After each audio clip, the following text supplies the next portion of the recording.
Well, we're here at the Four Nations face-off break in the middle of the NHL season, and with the Blues firmly out of a playoff spot at this point, there have been a lot of whispers around the league that Doug Armstrong and the Blues could be looking to trade away more players. We've already seen Brandon Saad and Scott Perunovich leave the team, but could other players be on the move as well? The team's captain, Brayden Schenn, in particular, has appeared in a lot of rumors. There seems to be potentially some traction there. Who else are the Blues most likely to trade away, and what impact would those trades have on the team's future, both this season and next? Plus, the Four Nations face-off has started. How has that measured up so far? How is it delivered? We'll talk about all that and more today on Note News.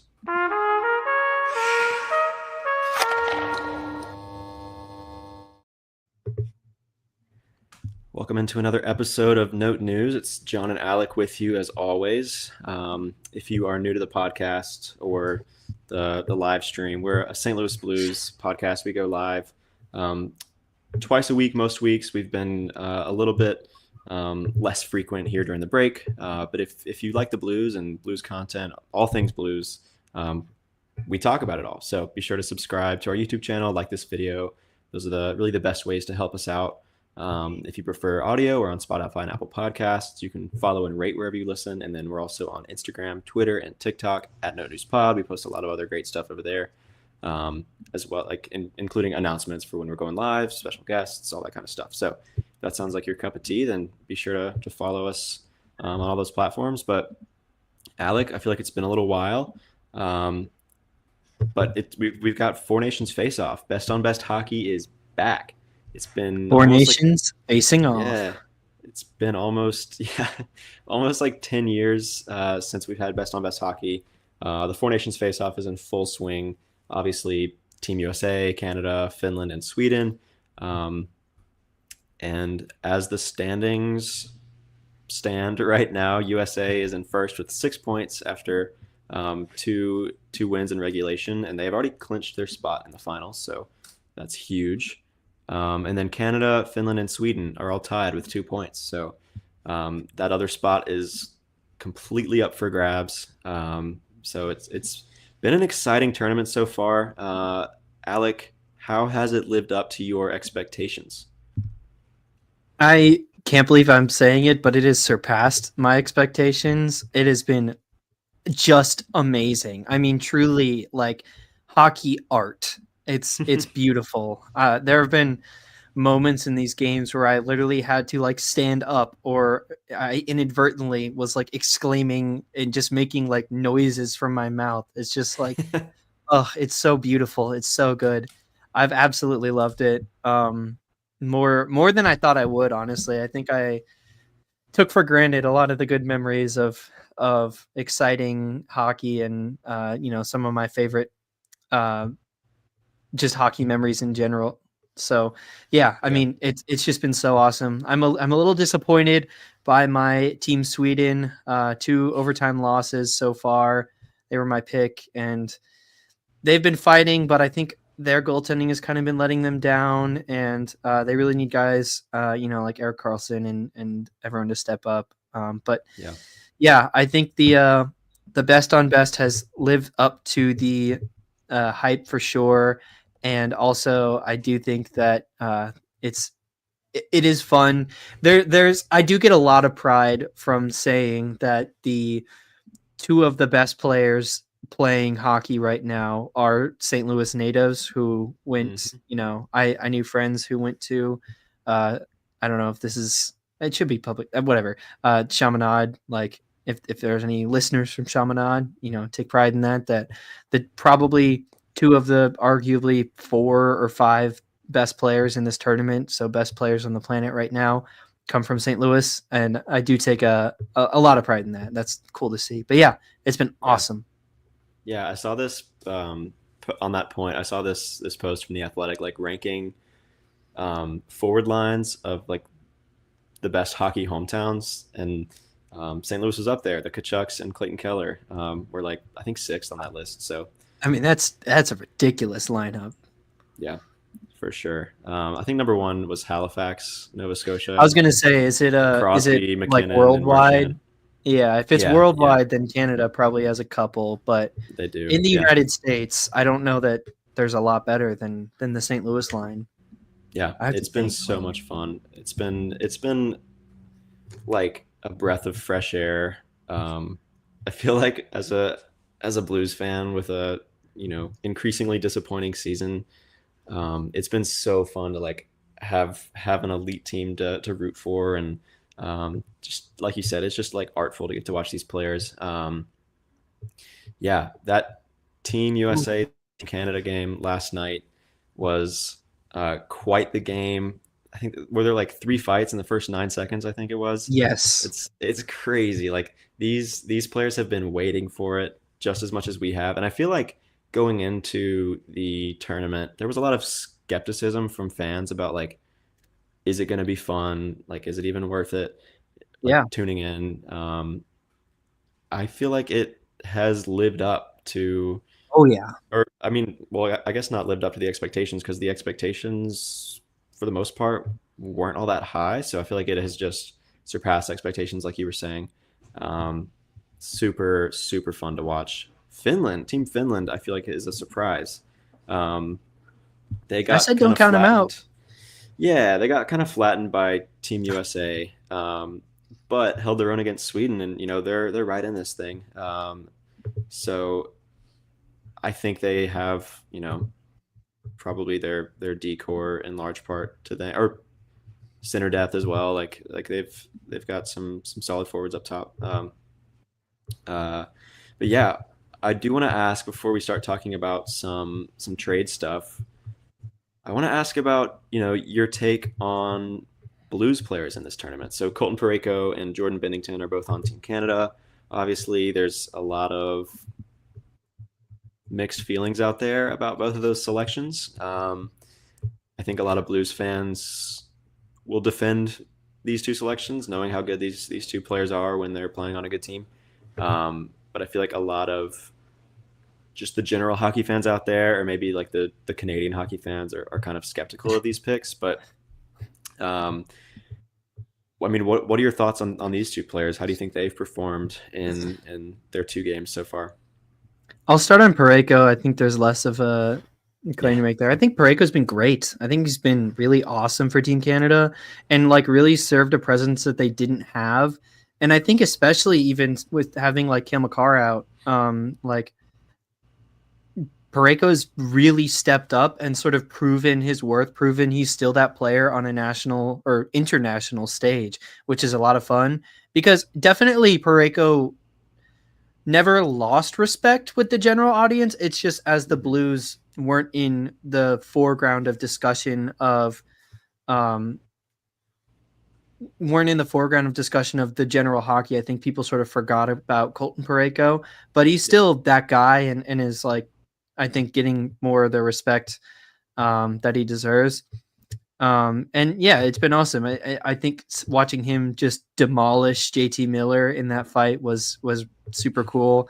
I feel like that was over within the first like 5 seconds. Pareko landed like 5 or 6 strong hits, and then they tussled a little bit more, but clearly the energy was out of it, and that was fun to see. But hmm I really think, and I tweeted about it this morning because I think it's a little bit tired, the narrative here. I really think Jordan Bennington is just the narrative on him is getting a little ridiculous. Now there are definitely some goal that first goal especially um is a miss for him for sure. hmm Um but I really think that he is getting even in both performances too, he has made some absolutely stellar saves and shown up in at as good as his team can expect. Bennington getting blamed for Canada's loss last night, again, giving up that first goal, which was a bad goal, and especially like momentum wise for it to be leading in Canada's favor to then be a tie game at that point. That's yeah, definitely not helpful to having them win.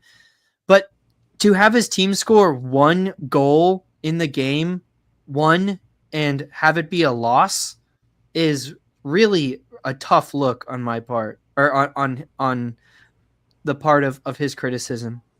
I Yeah. think in that Sweden game too, certainly some of those like I, I I think I mean the Kempe goal is just so nice, and I don't know, I don't want to totally be making excuses for him. I think there's more of a claim to make in that Sweden game, but I mean Team Canada was just getting honestly dominated by the USA, especially like USA's defense has just been sort of impenetrable. I think obviously all the players in this tournament are amazing, but especially the USA forward core is so defensively elite that Yeah. really shut down like um, McKinnon and McDavid's fast break style Hmm. and sort of left Crosby on an island and Yeah. they forced some pretty ugly turnovers, especially from players like Crosby. I think Hmm. USA just sort of outspeed, well, maybe not even outspeed, but out defensed them.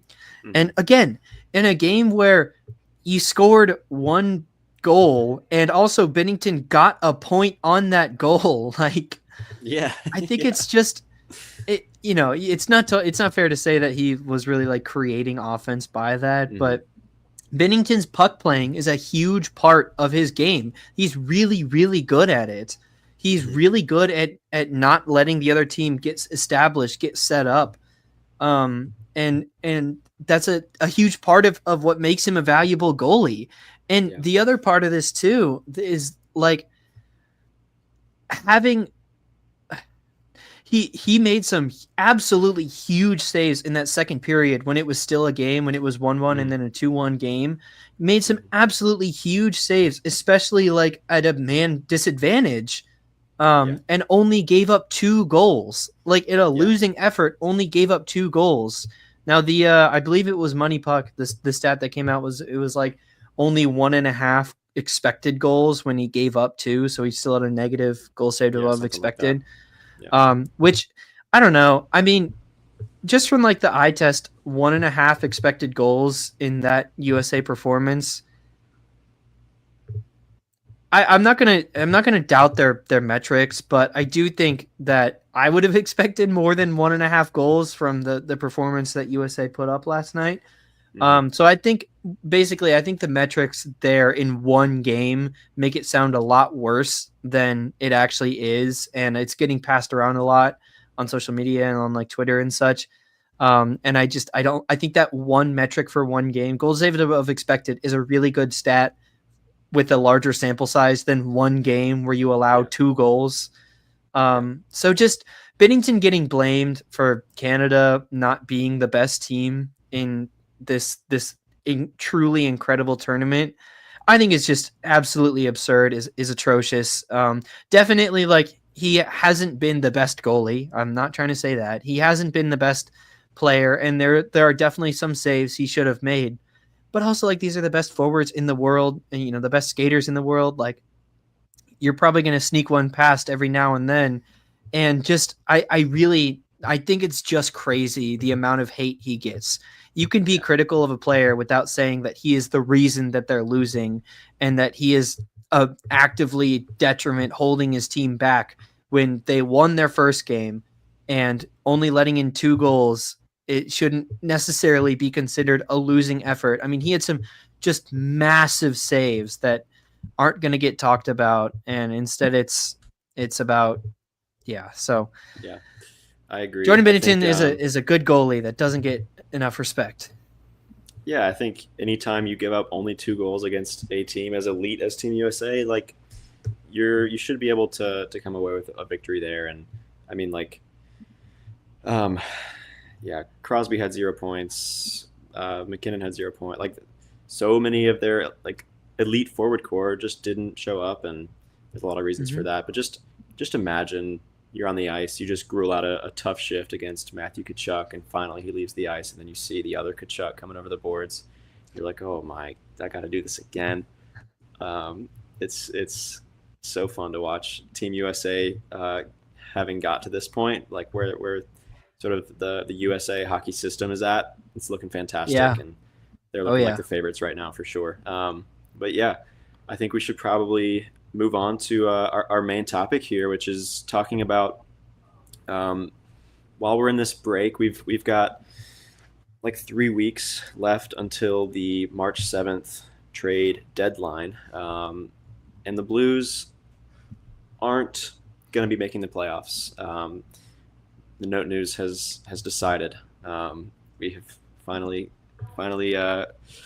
given up on our hopes of this team making the playoffs. Maybe they could still put together some kind of crazy run, but it's not looking good. And I think Doug Armstrong is pretty unhappy with the way this team is performing. I think he had higher expectations for this team going into the season, and a lot of the comments he's made lately indicate that he's probably looking to shake things up. Right, the Brandon Saad contract termination was sort of the first big sign of that. Um, and I believe I don't know the exact quote, but I believe he said something to the effect of, you know, when you're struggling like this, you just have to start chipping further and further up was sort of the phrase he used. So what does that look like? I think the Blues could maybe be looking to deal some more of their sort of veteran core or something like that. I don't think they're going to blow it up. I don't think they're going to tank. That's not really in their playbook, especially with their current competitive window. Um, but I think they could be looking to move some larger contracts, some older players, things like that. And um, really, I would hope that would be one of the goals of this season before the trade deadline, is to move at least one or two of those big contracts. Um, but I think a lot of people are calling for a tank for like a fire sale, and I don't see that happening. But I think there are a lot of players on the team who, to varying degrees, could be moved, like to varying degrees of likelihood, I should say, could be moved. And so I think we should talk a little bit about that, right? Which players do we think could be moved? Which players do we think are probably like untouchable, that kind of stuff? What should they be looking to accomplish with these kinds of trades? So we've come up with a loose sort of tier list here that we'll go through, starting with like the least likely to be moved, moving up to the most likely. Is sort of how we'll go about this today. Um, and there can be some discussion of like what would they get in return, what would the Blues look like, without this player, that kind of stuff. But really, let's go ahead and dive into it. So starting with the tier that we are calling untouchables, but it's probably like untouchables question mark. Asterisk. Yeah. Untouchables asterisk question mark parentheses probably close parentheses. And in that tier, I think untouchables are Robert Thomas, Dylan Holloway, Philip Broberg, and possibly Colton Parayko, although I could see an argument for him being moved up a tier or down a tier, depending on how you look at it. But what are your thoughts on this group of players, right? Like, obviously, Robert Thomas is the Blues' best player, and he has been for a little bit now. They're committed to him, and I think if they're looking to trade away Brayden Schenn, which we'll get to soon, and that could be happening. There's a lot of chatter around about that. I think if that's a move they could be looking to do, then Robert Thomas is sort of waiting in the wings to become the next captain, honestly. And if not him, then Colton Parayko possibly, who's also in this tier for me. So just two cornerstones is how I see Thomas and Parayko. The Blues have committed to them long term, and they're also, for the most part, showing up. Robert Thomas has been a little not quite himself lately, but he had a crazy December. I'm sure he'll be back and looking good after a little bit of rest. Colton Parayko having a career year. And then the other guys, Dylan Holloway and Philip Broberg, right? These guys that the Blues were able to snatch away from the Oilers on that crazy double offer sheets move. And we thought it was an overpay, but they have made it clear that it was an underpay, honestly. The contracts that they were given, they are outplaying those contracts. They look like they can be a big part of the future, and I personally hope that they will get some long extensions and just continue to prove themselves as core worthy, I guess, like future core worthy. That's how I kind of see these guys. So, do you have any thoughts to add on any of these four players or any others that you think have a case to be untouchable? Yeah, so if this is our like untouchables asterisk tier, this would definitely be like you said with Army's quote, going as far up the pecking order as you can. And I think that also, you and I both agree that the Blues should not tank for a million reasons. Check out, I believe it was our last episode. If you want more thoughts on tanking and why it, Yeah. for a lot of reasons, isn't good for the future of this organization. But that doesn't mean that they can't be realistic and still sell players off. You know, that tanking, you can sell at the deadline and not be tanking. Like there's a very clear distinction there between being realistic and trying to be the worst team in the NHL.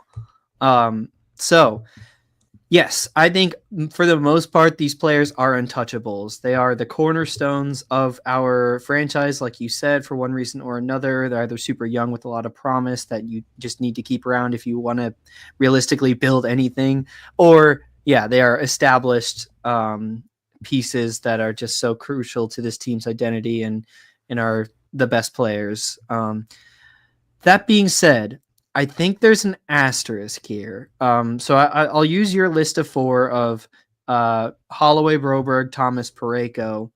I think there's an asterisk here that I think there's some discussion. Now, Holloway and Broberg, I really don't see being moved.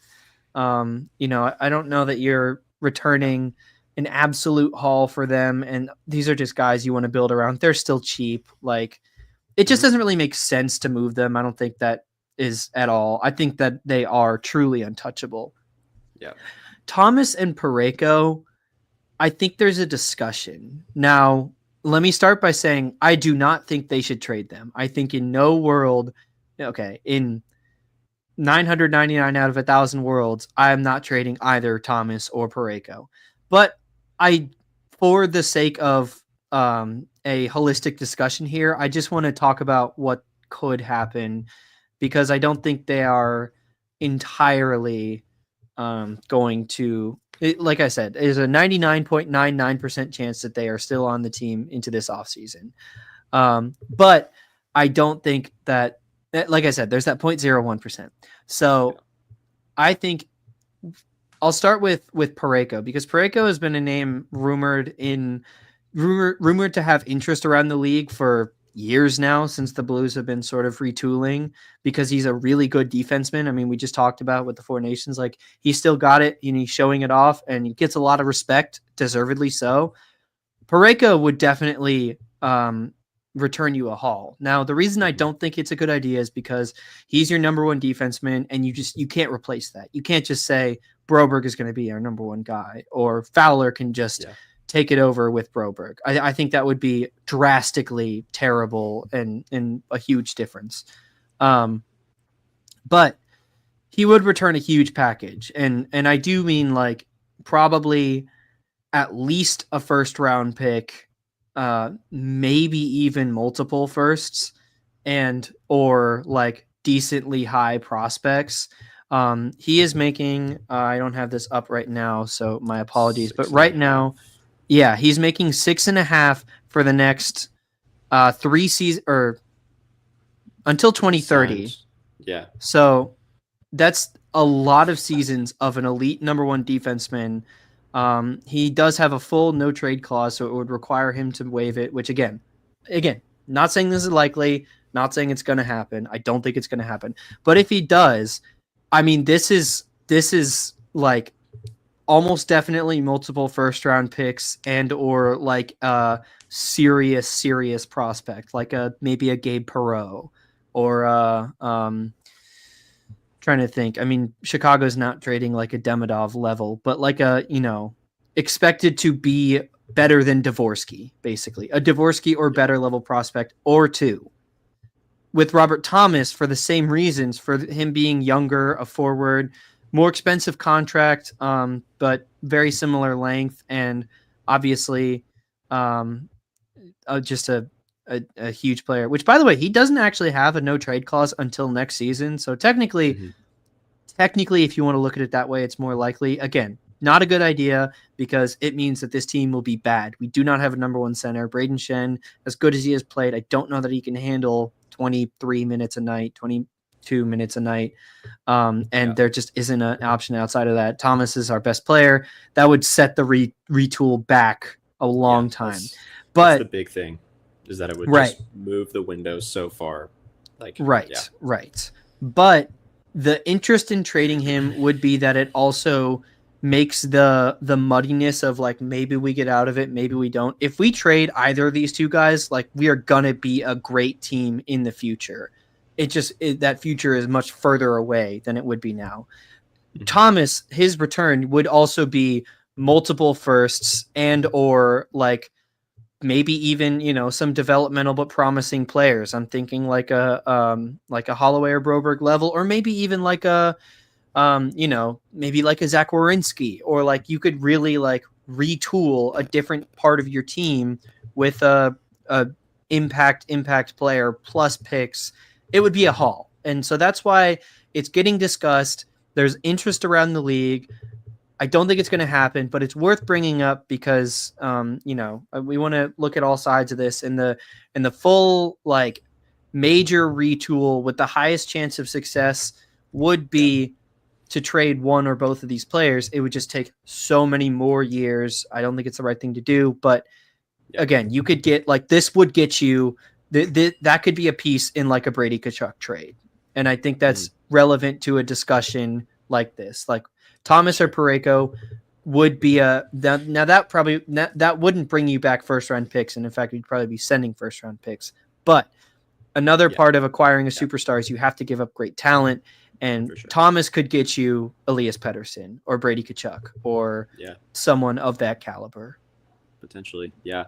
All great points. Yeah, especially regarding moving the window back. I think it just doesn't fit their ultimate goals, and then yeah, I mean it would be a loss for sure, especially like the team's identity, like the culture they're trying to build, all that. Right. Right. But I think we should move on to this next tier where it starts to get more interesting. A tier that I'm calling "No Way." ... Right? Question mark. Starting to see it, a little bit more possible.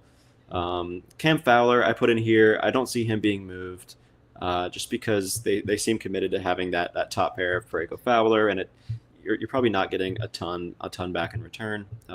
He just fits, and like the team would really have to bid to take him away from Armstrong, and that I just don't really see that happening. Yeah, he could be a candidate to be moved like next season if they're still underperforming, but I don't think he will. I don't think so either. And then I've put Jake Neighbors in here too. Like I could see him being part of a deal. Probably it would be like a higher profile deal. Them going after some kind of superstar, would be or like, I don't know, just a legit dude would be what would make them willing to part with Jake Neighbors. But again, I think he's still part of the future. He isn't elite, and he probably won't be. But I don't see them moving on from him. I think they like Neighbors, and I also think the goalie tandem is in this tier. I think a case can be made to trade away one of Jordan Binnington or Joel Hofer, but I don't see it happening. We talked about this a lot on a recent episode, but you trade away one of those guys, and I don't see you making it out of the retool very successfully. I think Binnington is playing a lot of valuable minutes, and they've got him signed for a few more seasons here, and I think if you move on from him, you're pretty much phoning it in this season and probably next season. You need a number one goalie. Joel Hofer isn't that yet, and on the Joel Hofer point, he could become that, right? You trade him away, you've got a solid goalie depth in the prospect system between Colton Ellis and a couple others who, let's be honest, Colton Ellis is playing the best right now. But Joel Hofer has shown himself to be a legit option in that for a couple seasons now, last season more notably for sure. And so I just don't see them moving on from him, at least not neither of these guys in the middle of the season. I just don't think that's going to happen. Yeah. I think that's the big part. Mid-season, Yeah. yeah. Yeah, for sure. But one other guy in this category that I think would be more interesting to talk about is Jordan Kyrou. He has a full no trade clause that will kick in this summer. It hasn't kicked in yet, so he's still eligible to be moved. He is currently being paid $8 million, like $8.125 million, and he's signed for a while, right? He's signed through 2030, 30. The 31 season. Yeah. Yeah, I thought it was 31. Yeah. Yeah. But there are some reports sort of surfacing around that they are taking calls on Jordan Kyrou. They, probably aren't shopping him necessarily. They're probably not calling around saying, trade this guy or will you take this guy? But I think they're listening to offers on Kyrou, whereas with like a Robert Thomas, they're probably not taking that as seriously. I think there's a lot of people out there that think Armstrong is wanting to move one of these bigger contracts away. Jordan Kyrou making more than $8 million would satisfy that. And it's a tough decision because he has started to look like a legit player. Like this is his best season all around that he's had ever, I guess. Yeah. And there's some comments in the chat sort of Kyrou's contract is a steal. I would agree. Yeah, with the cap going up, it's going to continue to look more and more that way. His $8.125 million is going to occupy a smaller and smaller percentage of that cap hit, or percentage of the cap, and that's only going to look better and better. And I think that he will sort of continue to play like a player that's worth that contract. He might not be the superstar we hoped he'd become, but with the cap going up, I think $8 million is a fair deal, sort of both ways for what you're getting from Jordan Kyrou. And he could, there's a world where he is that superstar. Yeah, for sure. He hasn't shown up like we hoped he would. I think we thought it would happen by now if it was going to happen, but right. I still think it's possible, right? He's only 26, and so it's possible. But what do you think about a potential Jordan Kyrou trade? This is a guy that we thought if they were going to trade for someone like Elias Pettersson to take on a contract that big, they'd probably have to move away from Jordan Kyrou. Like it would like the other big contracts on your books either are untouchable, i.e. Robert Thomas, or aren't going to get you a player of a superstar caliber like a Pavel Buchnevich isn't going to get that done, who we'll talk about soon. But what do you think about Jordan Kyrou as someone the Blues could be looking to move away from, if only just to clear some space from their sort of payroll? Yeah, I want to agree with something you said earlier, that them listening in on Jordan Kyrou trade offers is just like doing their due diligence to make sure that if someone is offering an absolute deal you cannot refuse, which I don't think is going to happen. It's just Armstrong and Steen and their team following through with due process here. Kyrou is a really interesting one. I think given his, we've talked about his age, his contract, and everything, I really truly believe the only reason that they would that they would trade Jordan Kyrou would be in a return for a piece for us, which I don't see happening mid-season at this point. Sure. This is something that we talked about on our trade episode with Sam and that we've talked about in the past. If they are going to acquire that superstar level forward, EP40, Brady Tkachuk, I really need better examples so I can use more than just those two, but someone who would play on the first line, if they had gone in on Rantanen, someone who would play on the first line and be this team's first or second best player with Robert Thomas. I think Kyrou would probably have to be a piece in that deal for contract, just for cap reasons, as well as they need to get something in return. At this point, with where the Blues are in the standings, I don't see that trade happening mid-season. Mhm. Now, could it happen this offseason? It could. And I think those will be discussions that we will have, when we get to the offseason. But I don't really think it's going to happen at this point, which is why I agree with your labeling of this year as no way, right?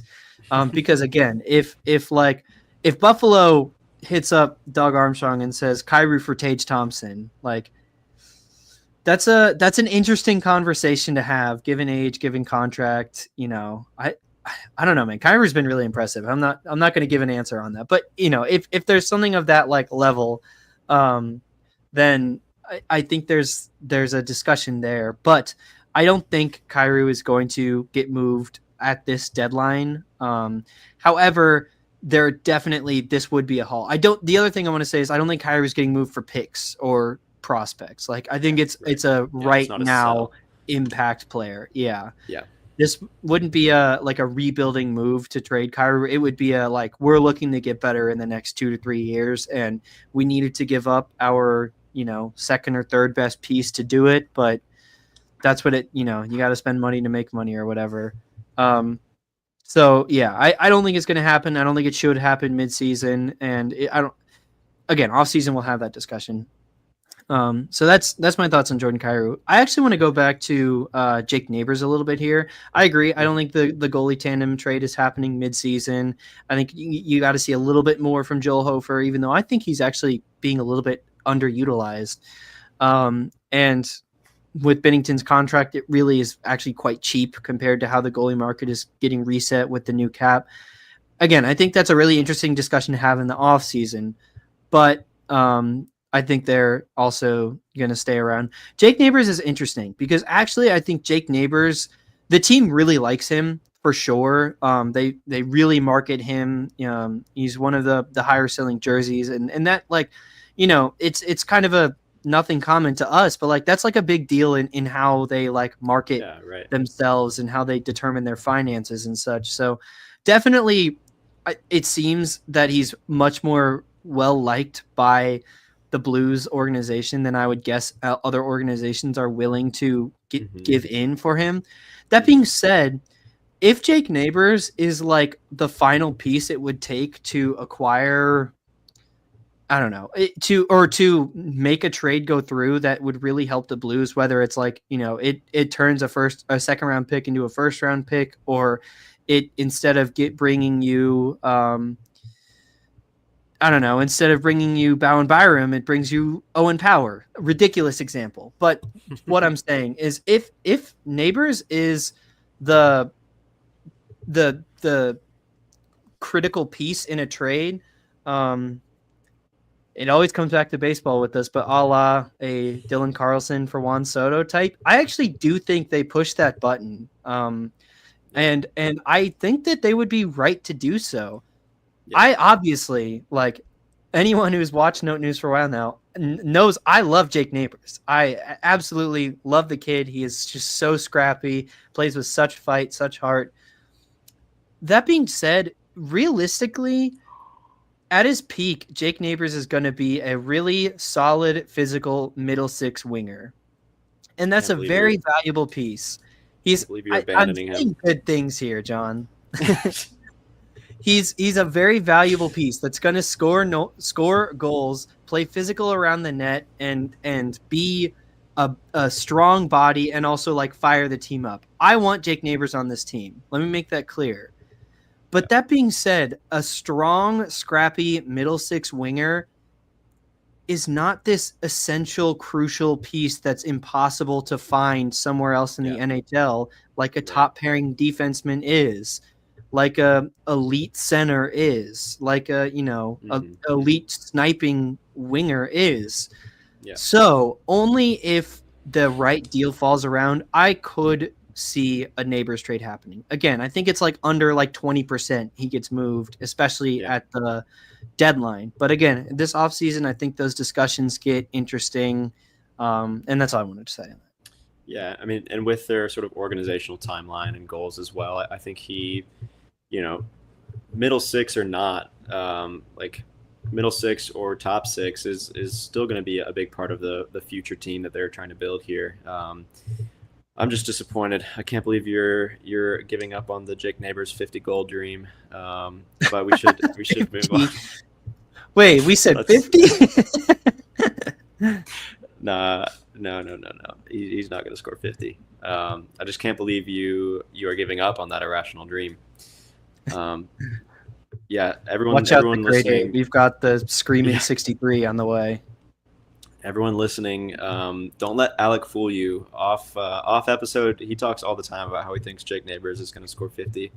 Um, yeah, let's move on to our next category. We still got a fair bit to talk about here, so we should pick it up. But the next category I am labeling I could see it. Dot dot dot. And a couple of these guys I feel like have moved into this category recently. This season in particular. I mean, I think over the offseason or at the beginning of this season, it would be a little bit surprising to have these guys here. Um, but like the category name suggests, I could see it now. In this category, I've just kind of thrown in Zach Bolduc because I think he has sort of played his way. I mean, this is like the next category down. Like the ones below this, I think are more likely to be moved, and I think Zach Bolduc has sort of played his way into a better spot. Again, similar to Jake Neighbors, like you could find Right. what he is elsewhere, and if he's a package deal for another another better player, then I think the Blues do that, and I could see that happening. But as of right now, like I think they're probably wanting to see what they got with him, but it wouldn't be the like a shocker or anything like that. And then the other two guys in here are Pavel Buchnevich and Brayden Schenn. So I think we should talk about both these guys a little bit. I mean, Pavel Buchnevich um, obviously got himself a 6-year contract extension in the offseason. He's got a full no trade clause and an $8 million cap hit starting this summer. So his contract extension kicks in July, after which point, as I said, he'll have that full no trade, and they'll be paying him a lot more. I mentioned when we talked about Kyrou, they could be looking to move off of one of these big contracts. I think Buchnevich is, you know, is a candidate to be moved away. Just because that 8 million is a little bit, it's a little bit richer than I think they were willing to go, or at least I mean, obviously they were willing to go there because they signed him to it, but comfortable going. I think it was more than they were sort of comfortable paying him. Especially the 6 years is longer than they were comfortable signing him, but you got to compromise to retain good players. But look, I mean, he is not having the season that we thought he would have. He's not having the season that he's not having a season that we know he's capable of having. He just doesn't look like himself.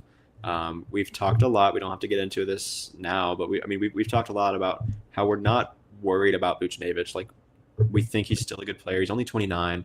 He can come back from whatever slump this is, and I think we see this a lot with players that earn themselves a long-term contract, and not just in hockey. I think we see it across sports. After sort of netting that contract, a little bit of the pressure's off, and I think it's not 100% because of that, but I think there is something to that you just, I mean, you just see like a lot of slump years after signing a contract like this is what I'm saying. Mhm. But again, the Blues are out of the playoffs. Doug Armstrong is not happy, and he's looking to shake it up. I think he currently has a 12-team no trade, and it becomes a full no trade. That's important context to add as well.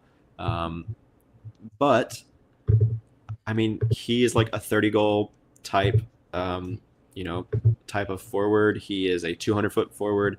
He has been valuable for the Blues in the past, and he could very well be valuable for them again. He hasn't quite been that this year, but I mean, really, if they're going to move him, they kind of got to do it now. So, do you think there's anything to that? Do you think we see Pavel Buchnevich, some more serious rumors or more serious traction there? Because I think this is probably more likely than a Jordan Kyrou, and I think it could be more likely to be like a selling type of move than a Jordan Kyrou move. Like I think they could be more willing to sort of cut their losses and maybe try to net a prospect or some picks or something like that in return. But um, I don't know. What are your thoughts on Booch and all of that sort of discourse around him? Hmm. I also, to respond to Bolduc, I just want to agree with what you said, that it's only if it's like the Yeah, extra piece that would get a deal done, that right. so anyways, yeah, I mean, I think with Pavel Buchnevich that it probably doesn't get done again Yeah, in the off season for a lot of reasons. That's a lot of term for a player who's struggling right now. If it were like, I mean, obviously, if it were an impending UFA, yeah, I think it would be gone.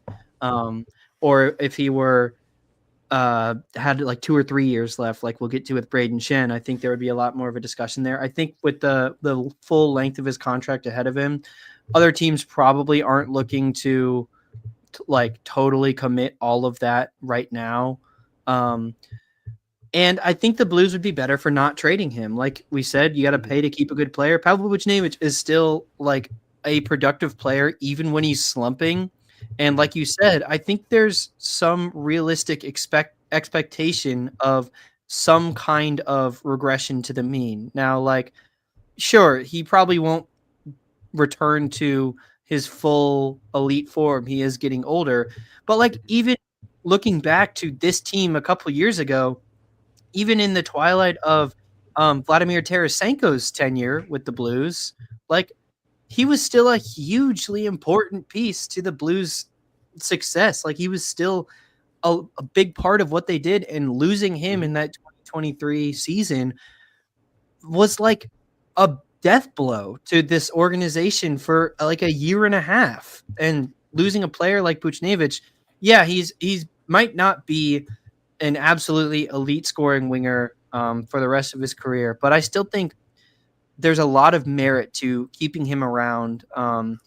And I don't think other teams are interested in adding someone who has that long of a Yeah, term at this age. I think yeah, because of that contract length, I think he's probably going to stick around in St. Louis, and I think that's we're better for it. yeah. I think I'd agree. And again, I think he'll bounce back. So Mhm. I think he could be a serious, maybe not like an elite player, but I think he'll still be a valuable piece um, of like the team's core in the next few seasons, and could very well be a big reason for any success that they might have. So I could see it going either way with him, but probably more likely that they would hold on to him.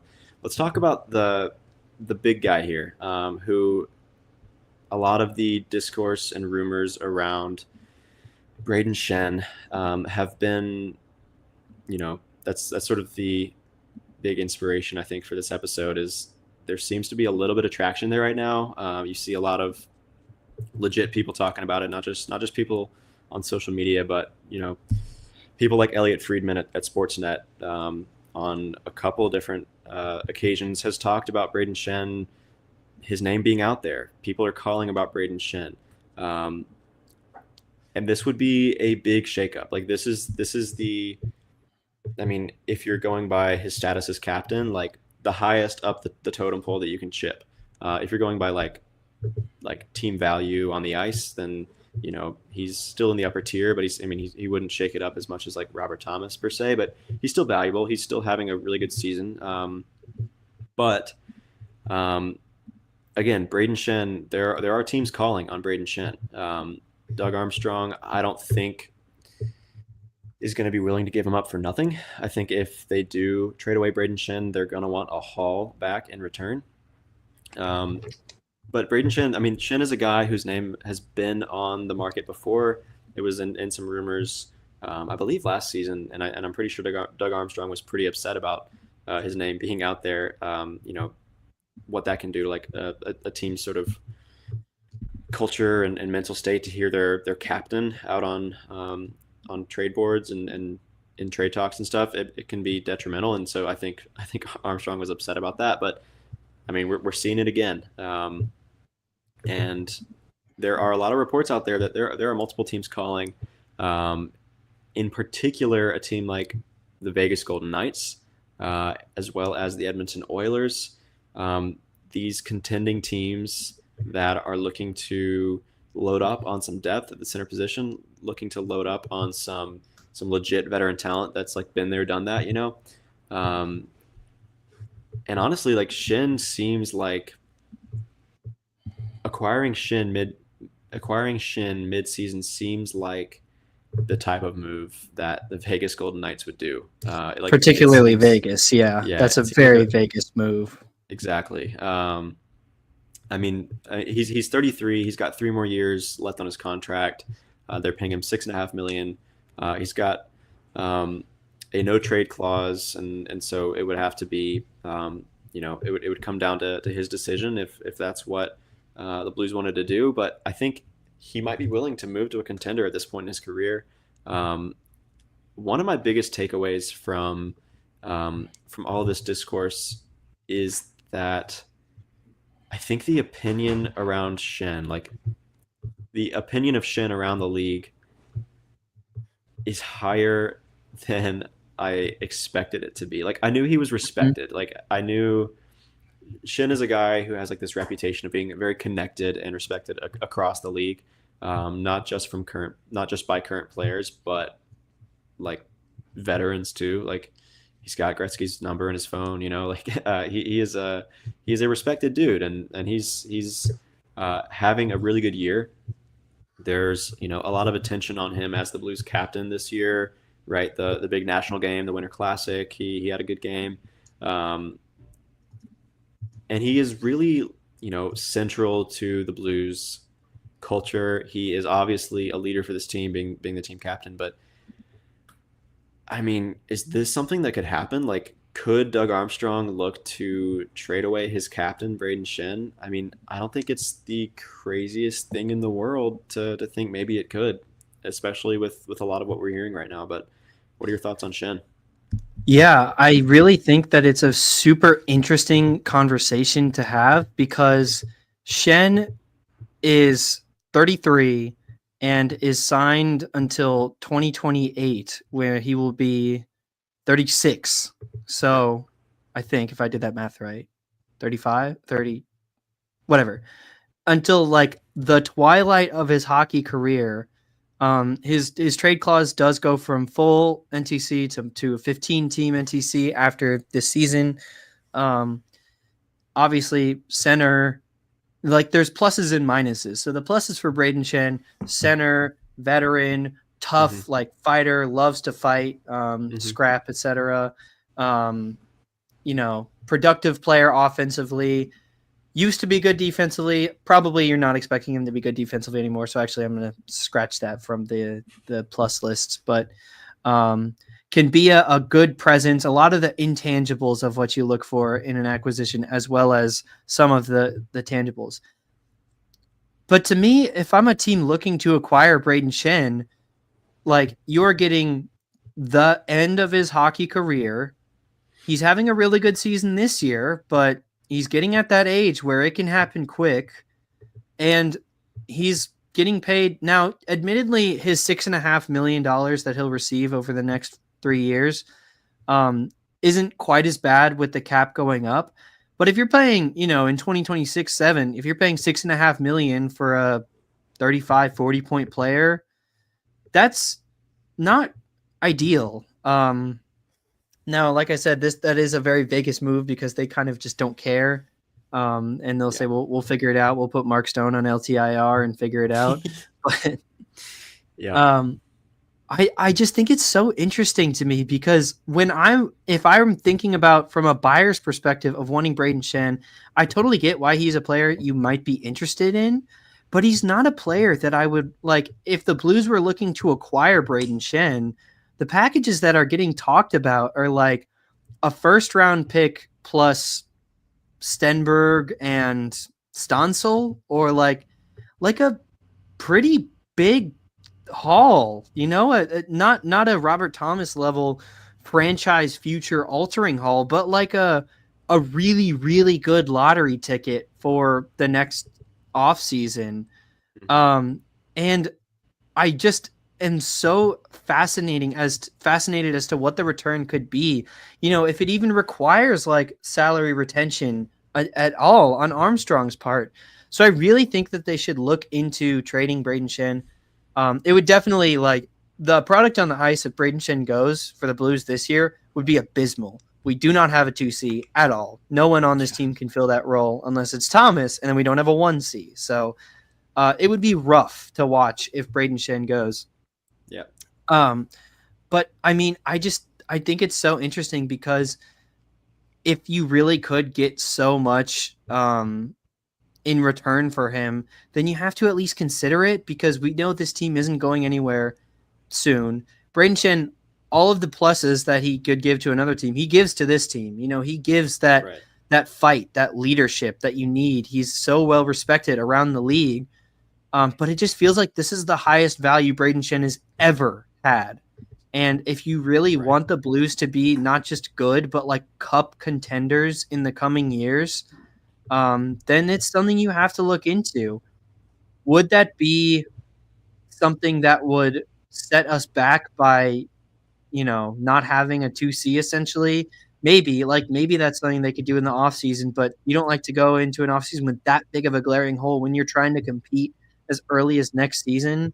So I still don't know that it's like the right thing to do, but I think there's a lot of the buzz is really picking up, and I just think that that makes it so interesting. And yeah, if you can get like a first plus I mean, maybe is it even crazy to say maybe like a Jimmy Snuggerud level prospect? That's like you gotta listen. You gotta listen to that. Yeah, you got to listen for sure. Again, I think Armstrong really likes Shin, and probably will end up wanting to hold on to him. But if you do get a haul like that, let me ask you this real quick before we move on to some other names. If you did get a haul of the kind you're describing, like if you were offered that haul, right?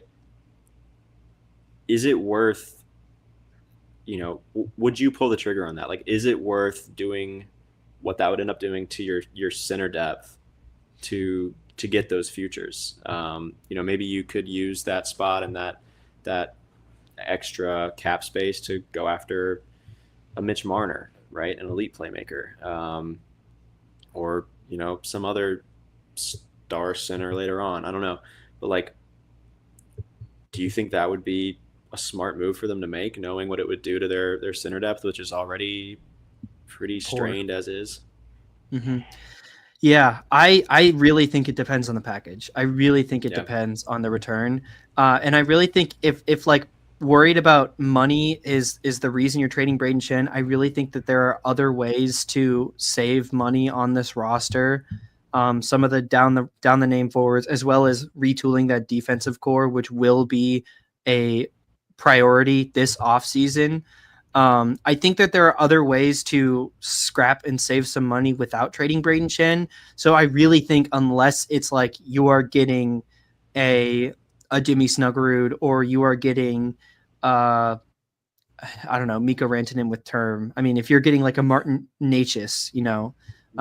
it's on my mind because it just happened. But Yeah. yeah, I think it really depends on the package with Brayden Schenn because he's a center and because of that like veteran presence on that he brings to this team. If you lose like the leadership that Schenn has, it's pretty much Parayko and Monty. Like outside of the players, you've got Parayko and Letty or Falk are old, but they don't really have the caliber or the rapport with this team that Schenn had. Maybe you look to a guy like Booch, who's been with the Blues for a while now, but Booch always has seemed like more of a quiet personality.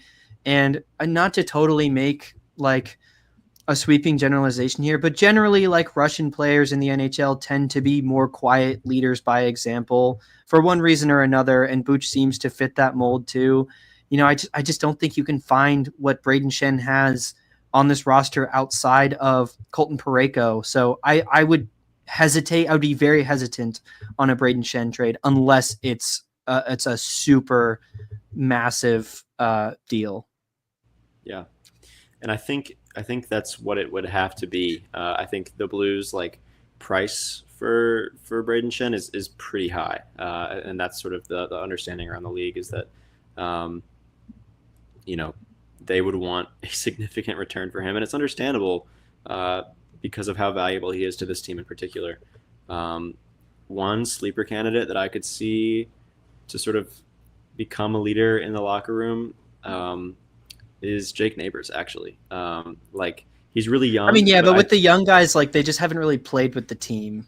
oh yeah. I think I see him in like a similar way that I see like Brendan Donovan on the Cardinals, like becoming such a leader, and he's like a younger guy and hasn't been around super long. But I know Brayden Schenn really likes Jake Neighbors, so maybe he's teaching him his ways. But yeah, it would be crazy. This is like the name around in the news, and we'll see. We'll see what the Blues end up doing with Brayden Schenn. Um, it's because he plays center. It is a difficult decision to make, but For sure. I don't know. It could be worth it.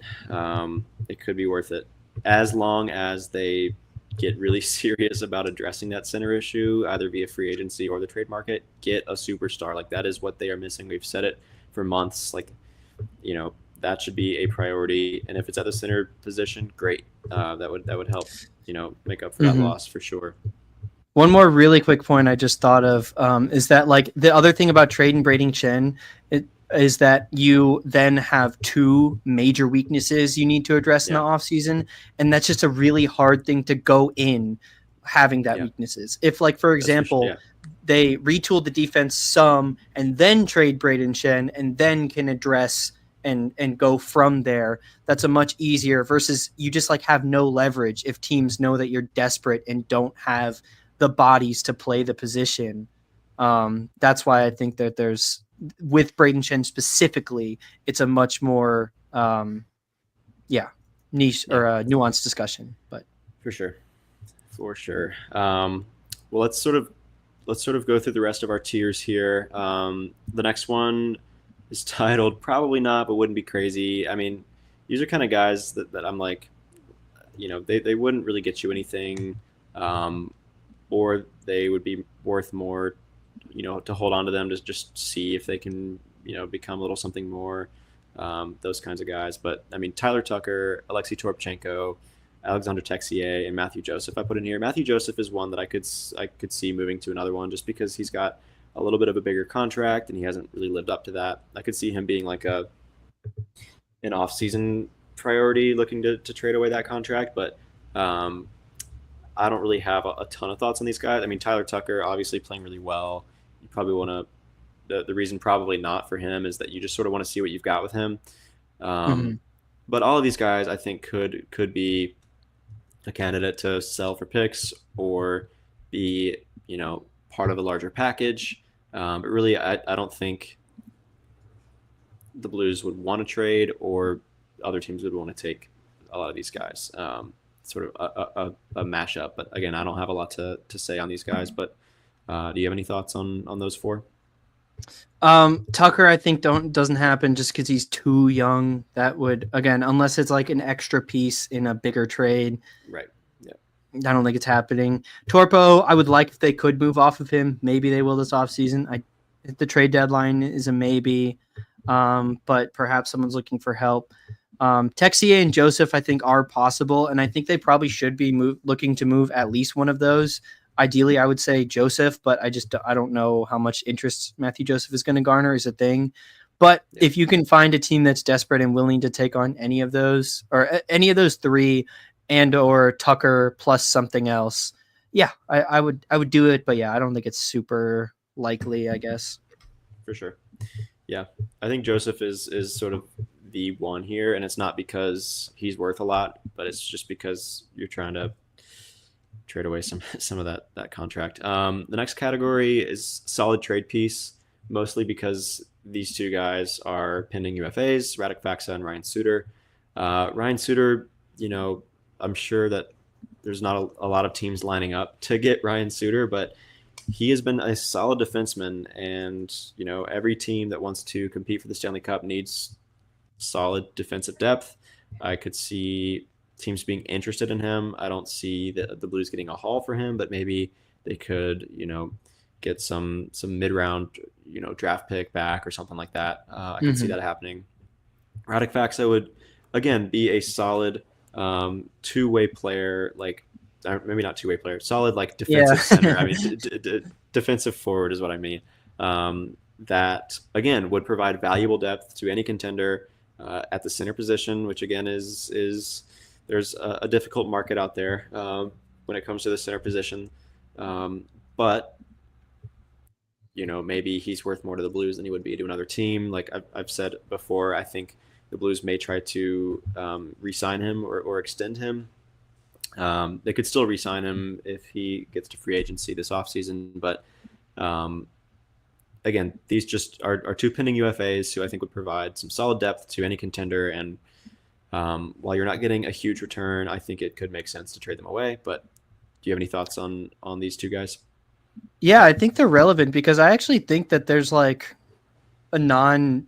I think of the names on the roster, I think these are actually like pretty likely, maybe not likely, but um, interesting in getting rid of. Yeah. And like Faxa actually, I think is probably will get traded, and Suter I think could get traded. I think these are both players of their caliber and sort of like the roles that they can fit. Contending teams are always looking for guys like this. Contending teams are always looking for minutes on defense, especially from veteran players, and contending teams are always looking for depth pieces on the forward line, especially depth scoring or depth defense.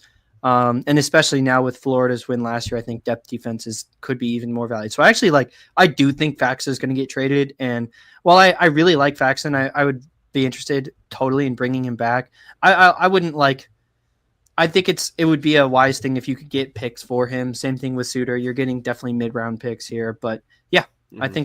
I think that's something to monitor and could be realistic. Yeah. Yeah, for sure. Agree there. The next tier is just one name in here. Uh, we have titled it "Get This Guy Off My Team," and I don't know if you agree with that, but that's the title I came up with, and I think a lot of people are feeling about Justin Falk, but that's who he is. Get this guy off my team in this tier, and this is someone like I think we could see some kind of some degree of shakeup with the defensive core. Um, and Justin Falk just seems like the most likely big contract to be moved. Again, we've talked about Pareko, probably not going to happen. Um, and then Cam Fowler, probably not going to happen. And then the others, probably not going to happen for other reasons. So Justin Falk, not having a great season, but he's making $6.5 million against the cap. He's got a no trade clause. It will change this offseason. I can't remember what it becomes, but I think it's like a certain number of teams, no trade list. Yeah, it is a 15. 15 team no trade. But I think he is a candidate to waive his no trade clause to go to a contender. I think he is sort of at the point in his career. He hasn't been on a team between Carolina and the Blues that has had a lot of playoff success, making it deep into the playoffs or anything like that. And so I think he would be willing to waive to go to a contender. I don't know that many contenders would line up to take on his contract, but maybe if the Blues were to eat some of it, I could see them making that deal. His contract, I think, goes down after this season. No, it's 6.5 the whole way. I saw somewhere that he's owed just 4.5 million in actual salary in the final 2 years of his deal, whatever that means. Oh, okay. But anyways, Well, his cap again, hit still. Yeah, I'm not sure how all those numbers shake out, but again, regardless. I could see him waiving it, and if the Blues were to eat some salary or sweeten the deal somehow, I could see again a contender trying to just get some depth because he's not going to be a game breaker or a game changer for anyone, but I could see some contender out there, maybe strapped for defense, willing to take that on. Um, Mhm. but I think Yeah. more importantly, the Blues are looking to move some salary off, trying to move a significant deal off. I think is one of the big goals. And Justin Falk, while difficult, I think is a pretty good candidate to trade away. But what are your thoughts? Yeah, you'd probably have to eat like 25 to 33% of the salary. But I think it's possible. Again, I don't know that it's super likely, but like contending teams definitely look for change of scenery guys as well. It would incur almost no return for the Blues, mostly the addition by subtraction of not having Justin Falk's contract on the team. But I think this is where the Blues should try and sort of make their money switching moves. I think there's a lot of money invested in that defense for guys that realistically don't have a future with this team.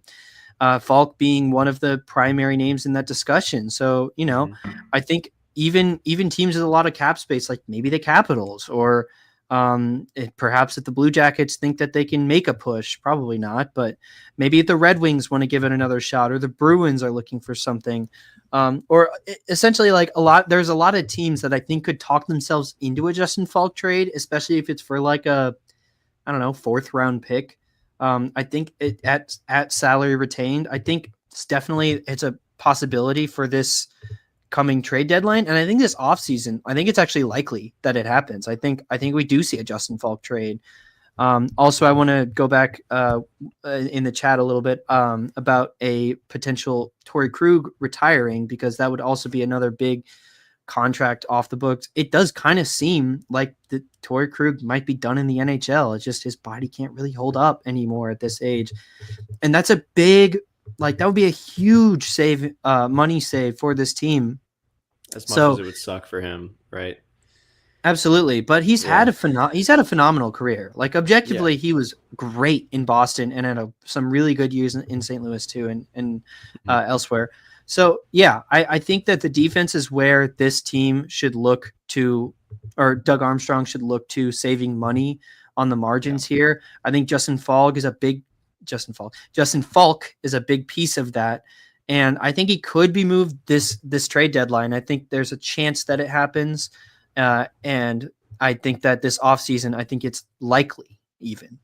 yeah. I'd agree. Good segue into our final tier on that Torrey Krug point, which is not going to happen. Not because they're untouchables, but because no one's going to take them. They're you're not going to be able to trade these players away. Torrey Krug, for reasons you just mentioned, I mean, he is potentially finished, and even if he isn't, it'll be a while before he comes back. So it's definitely not. It's like definitely not a this trade deadline deal. Not at all. No, Nick Leddy just returned from injury. I mean, maybe a miracle will happen, but like no one's gonna take Nick Leddy. Um, I and then guess the if you other can move Robert Bertuzzo for a pick, maybe anything is possible. So maybe you so. never know. You never know. Maybe Nick Leddy will go on like a tear between now and March 7th, and then they'll be able to get like a 6th round draft pick or something for him. Okay, and then the last two guys, Oscar Sundquist and Nathan Walker. Nathan Walker, potentially untouchable if you ask Alec. But I mean, these two forwards, I don't see. I mean, even if No someone one's would be looking to willing acquire to, them. yeah, Yeah. like even if someone did want to acquire him, like you're not getting anything back that's like worth making that deal. Um, so, I mean, really, I don't have anything more to say on these four, but Yep. I don't see them getting traded at all. But Yep. yeah, well, those are our trade tiers. Again, the trade deadline is March 7th. A lot of the newer rumors that have sprung up around Brayden Schenn are sort of what inspired this episode. So if You additional want to go through rumors, the tiers with all the names one more time? sure, yeah. So starting from the bottom, not going to happen. Nick Leddy, Torrey Krug, Sundquist, and Nathan Walker. Get this guy off my team is Justin Falk. Some solid trade pieces are Radek Faksa and Ryan Suter. One up from that is probably not, wouldn't be crazy though, is Tyler Tucker, Alexei Toropchenko, Alexander Texier, and Matthew Joseph. One tier up from that, I could see it, with a couple newer names in that tier being Brayden Schenn and Pavel Vucinovic, in addition to Zach Bolduc being in that tier. Our second to the top tier is no way, right? Question mark.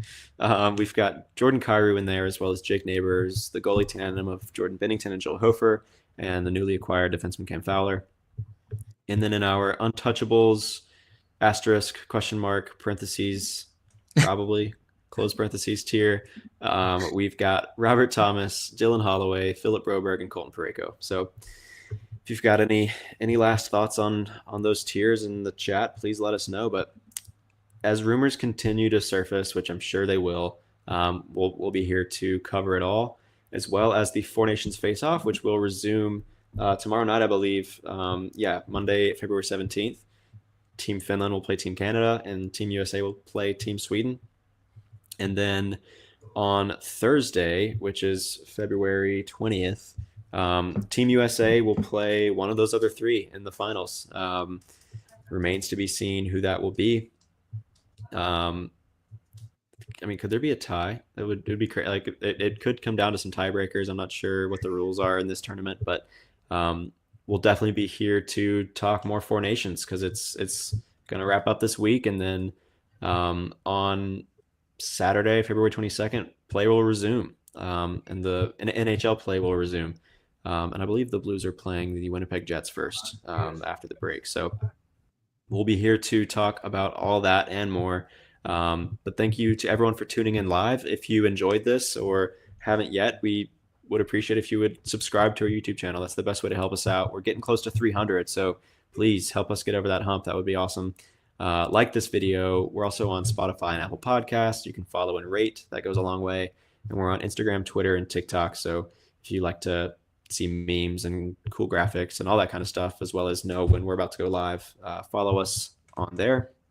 We appreciate all that have done so already, but that'll do it for us this time. We'll see you next time.